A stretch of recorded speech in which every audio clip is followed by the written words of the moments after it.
dan tambah amir-amir jemaat itu kemudian mubalik yang lebih kurang paling sedikit sudah berkhidmat 1 tahun di luar negeri, itu kriterianya waktu itu. Namun ini berkembang terus di zaman Khalifah keempat. Nah, ini ada perubahan sedikit, yaitu ini berkembang terus di zaman Khalifah keempat. Nah, ini ada perubahan sedikit, yaitu amir-amir sekarang bukan hanya amir dari Pakistan saja, tetapi amir jemaat dari seluruh dunia. Jadi dalam pemilihan ini pun dijelaskan bahwa sekarang karena tidak ada lagi keluarga Masih Maud yang hidup, bukan, jadi tidak ada lagi sahabat-sahabat, tidak ada lagi. Jadi yang sekarang ini adalah ada majelis intikhab, ada suatu komite pemilihan itu. Jadi tidak semua orang memilih itu. Nah, jadi dalam majelis intikhab ini adalah nazir-nazir tadi dari Anjuman Ahmadiyah, Sadar Anjuman Ahmadiyah, dan wakil-wakil dari Tarik Jadid, kemudian amir-amir dari jemaat, tambah mubalik 20% itu. 20% yang menjadi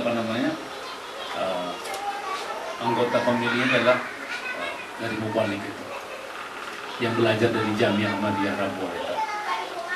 Nah, ini perkembangan yang baru dalam pemilihan dalam jemaat ini. Jadi tidak sama seperti pemilihan presiden. Jadi memang demikian. Dan juga tidak sama seperti pemilihan pop atau paus itu ya. Belum hari-hari memilih di dalam jemaat ini, ya simpel saja. Dan orang yang terpilih itu pasti sudah ditentukan oleh Ta'ala itu. Seperti tadi dikatakan Qadzafullah ya. Ada lagi sebenarnya mimpi-mimpi yang banyak dari kawan-kawan yang sudah melihat beliau ini sebagai khalifah yang kelima ini. Seperti umpamanya saya mendapat keterangan dari seorang sahabat, kawan di Mauritius itu. Waktu pemilihan ini kan, ketika dicalonkan nama-nama ini kan tidak ada yang tahu siapa, tidak ada yang kenal sama beliau-beliau itu. Jadi beliau ini pun yang terpilih ini duduknya paling belakang itu. Jadi ketika dipanggil nama beliau berdiri. Jadi setelah saya lihat ketika beliau ke belakang, saya lihat ada cahaya masuk ke badan beliau itu. Dan saya mengatakan, this is the one. Akhirnya betul itu yang terpilih. Nah, itu pun tidak bisa kita duga-duga itu ya.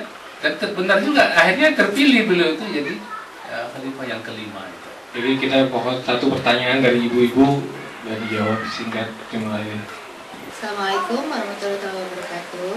Nama saya Ibu Heni Dedi, pekerjaan ibu rumah tangga.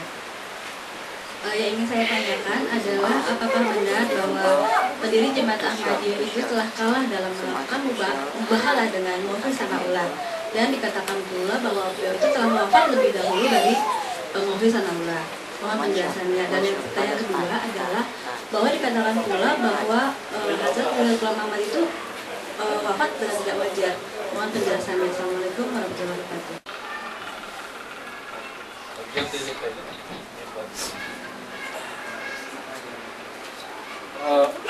Mengenai mubahala, karena ini masalah mubahala ini kan bukan masalah mati hidupnya seseorang, tapi bagaimana dari hasil mubahala itu akan nampak 2 hal, yaitu yang benar dari Allah Ta'ala akan berkembang maju, dan yang bukan datang dari Allah Ta'ala atau yang dusta pada waktu mubahala itu, dia pada akhirnya akan mati binasa dan binasa dalam keadaan yang sangat hina.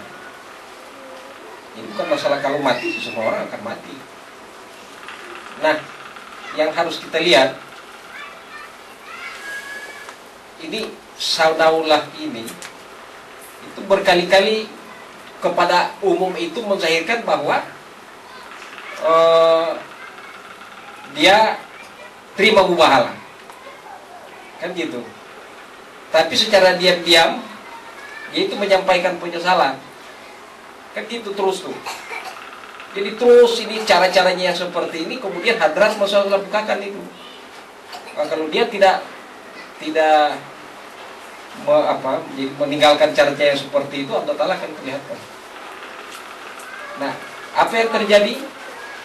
Sanaullah ini kan paling banyak buku dia itu, perpustakaannya. Di masa hidupnya perpustakaannya itu terbakar, ya kan? Nah, mulai dari situ itu hidupnya mulai menurun itu, pikirannya pun mulai bingung. Di hadapannya anaknya juga mati dalam keadaan hina juga. Terus begitu terus tuh. Nah, kalau dia benar, kan ilmu wahala ini hanya akan memperlihatkan siapa yang benar, siapa yang tidak benar dari Allah Ta'ala, di hadapan Allah Ta'ala. Dan akhirnya Sanaullah ini mati dalam keadaan hina, terus terhina, sampai dia mati terluka-luka dan meninggal. Itulah Sanaullah. Jadi apalah artinya hidup yang seperti itu, walaupun umur panjang, tapi hidup dalam kehinaan. Dan Hadrat Masih Maud alaihissalatu wassalam wafat dalam keadaan terhormat di sisi Allah Subhanahu wa Ta'ala. Nah, seperti keadaan Sanaullah ini kita lihat di zaman Hadrat Rasulullah Sallallahu Alaihi Wasallam, itu ada namanya Musailamah Al-Kadzdzab. Nah, ini Musailamah Al-Kadzdzab ini masih hidup jauh setelah Hadrat Rasulullah Sallallahu Alaihi Wasallam wafat.